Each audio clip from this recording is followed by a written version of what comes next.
when control is misunderstood as force. Hold this point steady as we begin. Control is often spoken of as if it were an act of suppression.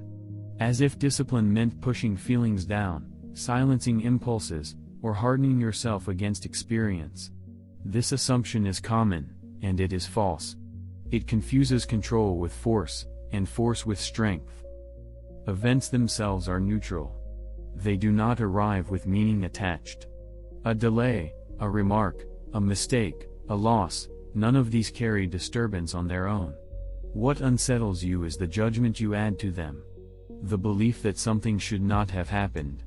The conclusion that you have been wronged. The demand that reality conform to your preference. This is not a comforting claim. It does not excuse circumstances. It does not shift blame outward. It places responsibility exactly where it belongs, on the judgments you choose to endorse. To control yourself does not mean to suppress what you feel.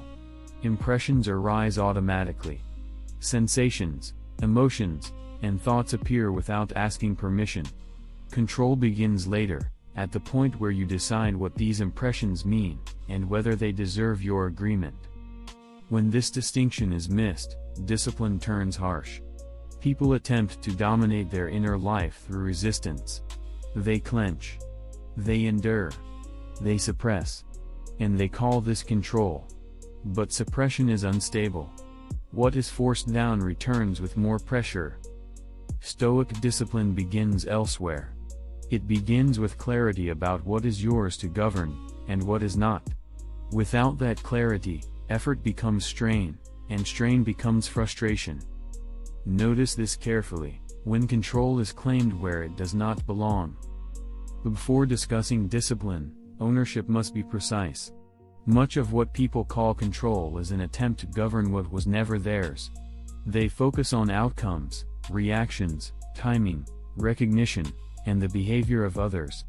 They invest effort there, then feel frustrated when effort does not translate into authority. This frustration is predictable. It comes from a basic error about what belongs to you. Your judgments are yours. Your intentions are yours. Your choices, your assent, your refusal, these are yours. They remain under your authority regardless of circumstance. Everything else does not. The actions of other people, the final outcome of your work, the opinions attached to your name, the pace at which things unfold, these lie outside your command. This boundary is not a theory. It is a fact of experience. And yet it is constantly ignored. When you believe you control outcomes, delay feels like injustice. When you believe you control how others should behave, disagreement feels like disrespect. When you believe you control how life should unfold, inconvenience feels like an offense. In each case, disturbance follows not because something went wrong, but because authority was assumed where none existed. Consider a simple example. You prepare carefully for a conversation. You choose your words with attention. The other person responds poorly. If your sense of control was placed on the outcome, irritation follows immediately. You replay the exchange. You judge the other person. You feel wronged. But if control was placed where it belongs, on your preparation, your intention, your restraint, then nothing essential was lost. You did what was yours to do. The rest was never under your command. Or consider effort at work. You act with care. You follow through. Recognition does not arrive. If recognition was treated as something you control, resentment builds. Motivation decays. But recognition was never yours. What was yours was the quality of your effort and the judgment you brought to it. When that boundary is respected, effort remains intact even when results vary. This distinction is not meant to make you passive. It does the opposite. It prevents wasted effort. When control is misassigned, energy is spent resisting reality. When control is placed correctly, energy is conserved and applied precisely. Discipline fails when this boundary is blurred. People attempt to discipline outcomes. They try to discipline others. They try to discipline circumstances. And when those resist, they conclude that discipline itself is harsh or ineffective. In truth, discipline was never applied to the correct domain. Stoic discipline begins by withdrawing claims of control from what is not yours. This withdrawal is not resignation. It is accuracy. It clears space. It removes unnecessary tension. It returns effort to the only place where effort is effective. Notice how much inner strain comes from trying to manage reactions you cannot command. Notice how often frustration is tied to expectations about how things should go. These expectations are judgments, not facts. And they quietly assert authority where none exists. Once this is seen, something shifts. You stop demanding that reality cooperate with your preferences.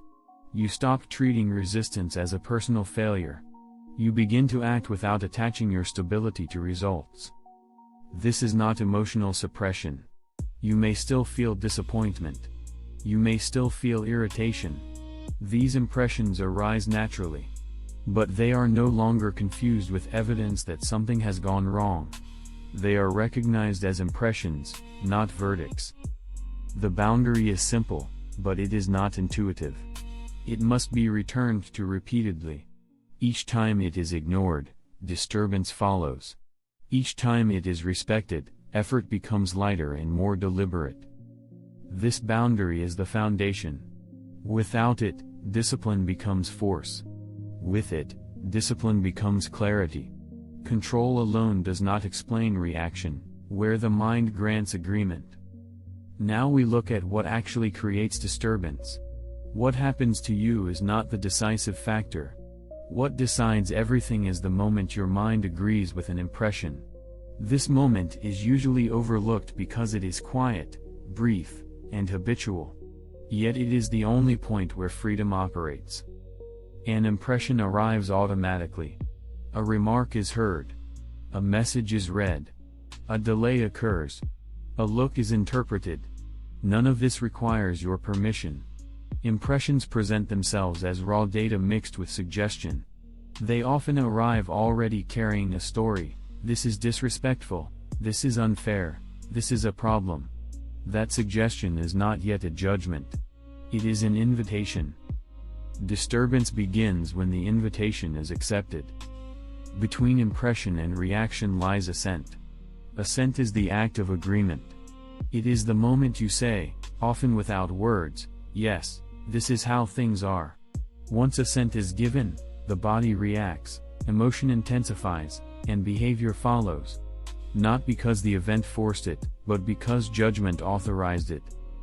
This distinction is precise. Impressions are not chosen. Assent is. You may feel irritation when criticized. That feeling is not a failure. It is an impression. But when you conclude, I am being attacked, or this should not be happening, assent has occurred. From that point, tension escalates. Defensiveness feels justified. Resentment feels reasonable. But the cause was not the criticism. It was the agreement. Or consider delay. You expect something to move quickly. It does not. An impression appears, this is wasting my time. The feeling of impatience arises. Again, this is natural.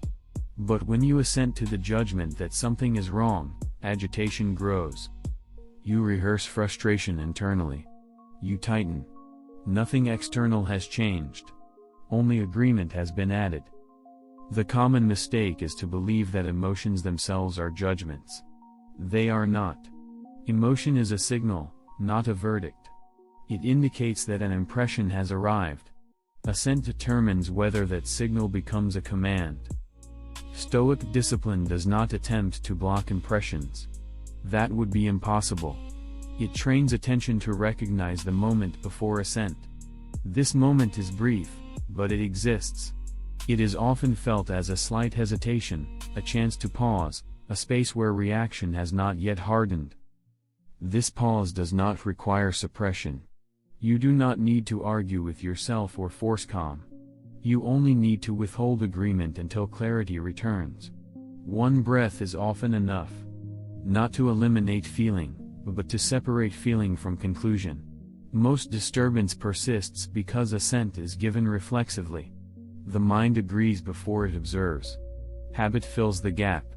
Old interpretations are reused without examination. Discipline begins by slowing this process, not by fighting it. Notice how often language reveals assent. Words like always, never, should, unacceptable appear quickly. These are not descriptions of events. They are judgments added to events. When they go unnoticed, they drive reaction automatically. The work here is not philosophical complexity. It is practical recognition. When an impression arises, you ask, silently and without drama, is this a fact, or an interpretation? That question alone interrupts automatic assent. It restores choice. This does not make you indifferent. You may still decide to act. You may still speak firmly. You may still set boundaries. But action that follows examined assent is different from reaction driven by habit.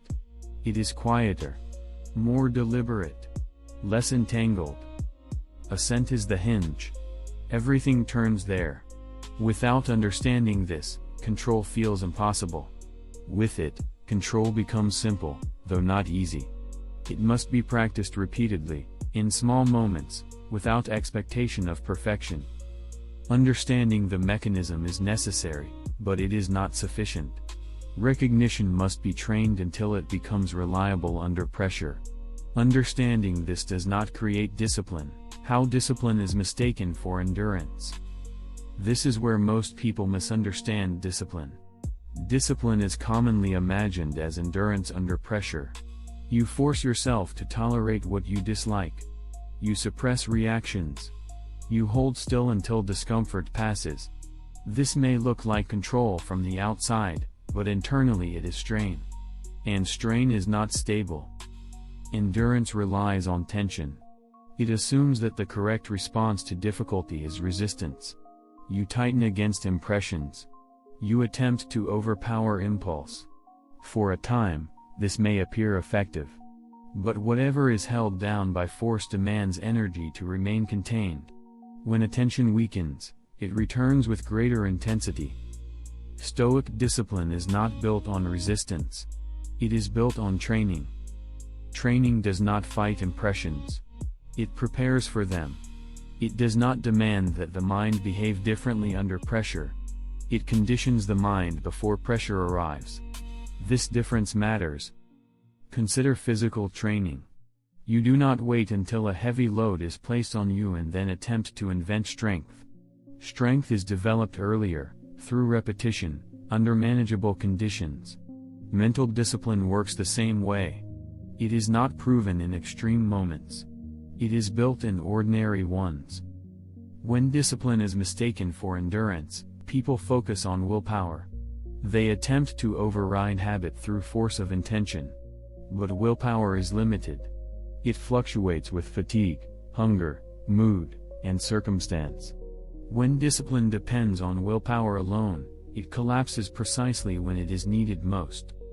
Training operates differently. It reduces the demand placed on willpower by reshaping habit. Through repetition, responses become familiar. The pause before assent becomes more accessible. Recognition arrives sooner. Less effort is required to choose deliberately because the choice has been rehearsed. This is why Stoic discipline does not aim to remove emotion. Emotion is not the enemy. The goal is not to feel nothing. The goal is to avoid being carried away without examination. A trained mind notices feeling without immediately converting it into judgment. Suppression skips this step. It treats emotion as something to be eliminated. Training treats emotion as information. One approach creates internal conflict. The other creates clarity. Discipline also does not mean severity toward yourself. Harsh self-talk is often mistaken for rigor. But self-reproach is simply another unexamined judgment. It adds pressure without adding understanding. It does not improve attention. It distracts from it. Training is quieter. It is repetitive. It is unremarkable. It consists of returning, again and again, to the same simple acts, noticing impressions, delaying assent, choosing response. There is no drama in this. And because there is no drama, it can be sustained. Another misunderstanding is the belief that discipline is something you apply only when things go wrong. In truth, discipline is mostly invisible. When practiced correctly, it appears as steadiness rather than effort. Others may not notice it at all. This steadiness comes from familiarity. You have seen impatience before.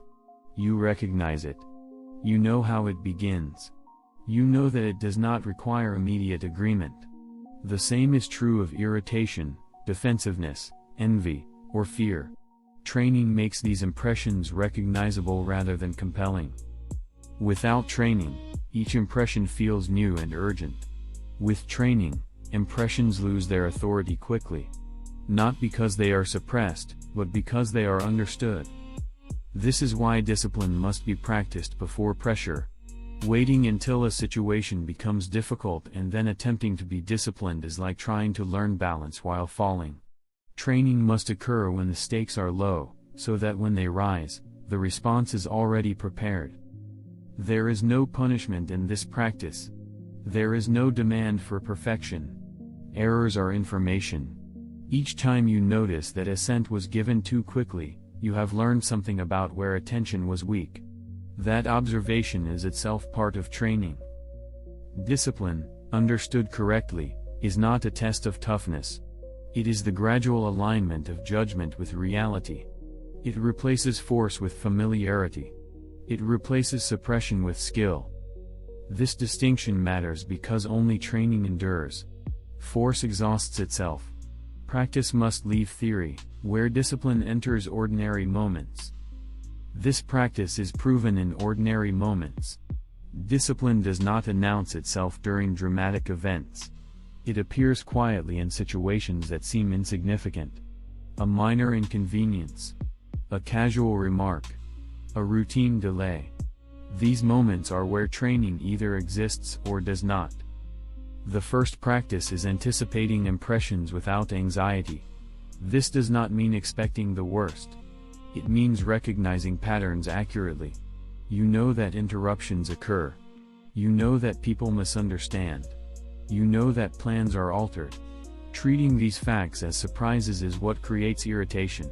Treating them as expected removes friction before it forms. Anticipation here is neutral. It is not bracing or defensive.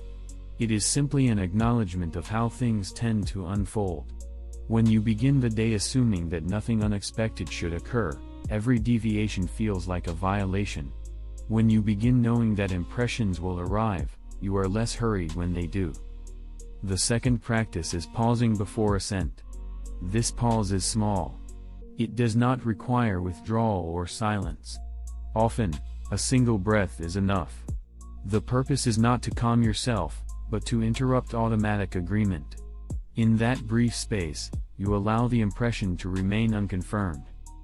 This is where discipline actually operates. You notice the urge to judge. You notice the story forming. And you delay endorsement. You do not argue with the impression. You do not suppress it. You simply refrain from saying yes too quickly. Over time, this pause becomes familiar. The mind learns that not every impression requires immediate response. Reaction loses urgency. Choice becomes more accessible. This is not achieved through force, but through repetition. The third practice is evening review without guilt or praise. At the end of the day, you look back calmly. You notice where assent was given too quickly. You notice where restraint was maintained. This review is factual. It is not a performance evaluation. Guilt is not useful here. Guilt is itself an unexamined judgment. It adds a second layer of disturbance and obscures learning. Praise can be equally distracting. The aim is accuracy, not self-congratulation. You ask simple questions. Where did I mistake impression for fact? Where did I pause successfully? What conditions made attention weaker? These questions refine awareness. They do not condemn. This review closes the day without residue. It prevents errors from carrying forward unnoticed. It prepares attention for the next repetition. These practices are modest by design. They do not require special conditions. They can be applied while waiting, speaking, working, or listening. Their effectiveness depends on consistency, not intensity. Discipline grows from accumulation. Each small act of withheld assent strengthens recognition. Each accurate anticipation reduces surprise. Each neutral review sharpens clarity. Nothing dramatic occurs. And because nothing dramatic occurs, the practice continues. It is important to see that failure here is not a problem. Missing a pause simply reveals where training is incomplete.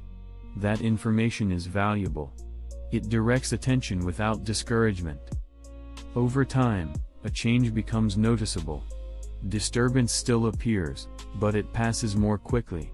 Reactions are shorter. Recovery is faster. You remain engaged without being consumed. This is not because life has become easier, but because judgment has become more precise. Discipline in ordinary moments produces reliability. You can trust your responses more often. Not perfectly, but enough to feel stable. This stability does not depend on circumstances cooperating. It depends on attention returning to what is yours. When practice becomes steady, a different relationship to difficulty emerges. You no longer need to control the day. You only need to meet it accurately. Consistency produces a different result. What freedom remains under your command? Now we can speak precisely about freedom. Freedom is often imagined as ease, as the absence of obstacles, as having circumstances align with preference. This is not freedom. It is comfort. And comfort is fragile. It depends on conditions that can change without notice. Stoic freedom is narrower and more durable. It rests entirely on what remains under your command when circumstances do not cooperate. Life does not become easier through discipline. Inconvenience continues. People disappoint. Plans fail. Bodies tire. None of this is corrected by philosophy. What changes is where authority is located. When authority is placed outward, freedom is constantly threatened. Mood depends on response. Stability depends on outcome. Peace depends on cooperation. This is a form of dependence, even when it appears successful. When authority returns inward, freedom becomes portable. You carry it into difficulty. You maintain it during uncertainty. Not because you are unaffected, but because you are not compelled. This freedom does not remove emotion. You still feel disappointment. You still feel reluctance. You still feel preference. What changes is that feeling no longer dictates judgment automatically. You experience impressions without surrendering decision. This distinction is critical. Many assume that freedom means feeling calm. Calm is incidental. Freedom means retaining the capacity to choose your response even when calm is absent. It is the ability to say, "This is uncomfortable, and I will still decide deliberately." Nothing outside you must change for this to begin. No explanation is required from others. No improvement in conditions is necessary. Authority is reclaimed through attention alone. This is why freedom must be maintained, not achieved. It is not a final state. It is a condition that is either preserved or surrendered in each moment of assent. Each unexamined judgment hands authority away. Each pause restores it. You may notice that this freedom feels quiet. There is no surge of satisfaction. No dramatic relief. It is steady rather than uplifting. That steadiness is its strength. It also requires responsibility that cannot be delegated. You cannot blame habit, emotion, or circumstance for assent once it is seen. This is not a burden. It is clarity. It removes excuses and with them, frustration. There is no guarantee attached to this freedom. It does not promise favorable outcomes. It does not ensure recognition or success. What it ensures is that your inner condition is not hostage to what you cannot command. This is not resignation. It is alignment with reality. You act where action is possible. You release demands where control is absent. Effort becomes accurate. Resistance dissolves. What remains under your command is sufficient. Judgment, assent, choice, response. These are not small. They are the core of a human life. Nothing more needs to be added, the work that cannot be handed away. Nothing here requires escalation. Control, understood correctly, does not demand more effort. It demands fewer false claims. When you stop insisting on authority where none exists, what remains is simple and exact. You are responsible for judgment. You are responsible for assent. You are responsible for how you choose to respond. That responsibility cannot be transferred. This is often where resistance appears. Not because the work is unclear, but because it is personal.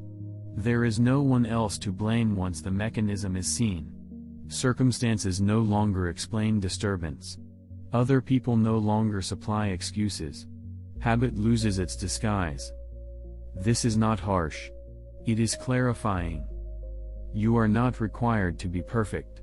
You are not expected to eliminate reaction. Impressions will continue to arise. Attention will fail at times. Assent will occasionally be given too quickly. None of this invalidates the practice. What matters is whether responsibility is reclaimed when this is noticed. There is no point at which this work is completed. It is not an achievement. It is maintenance. Each day presents opportunities to either keep authority where it belongs or to hand it away through unexamined judgment. Each moment of pause restores what was nearly lost. This practice does not remove difficulty from life. It removes confusion about where difficulty originates. When disturbance appears, you know where to look. Not outward. Inward. Not to condemn, but to correct. The work is quiet. It does not announce itself. Others may never notice it. That is appropriate.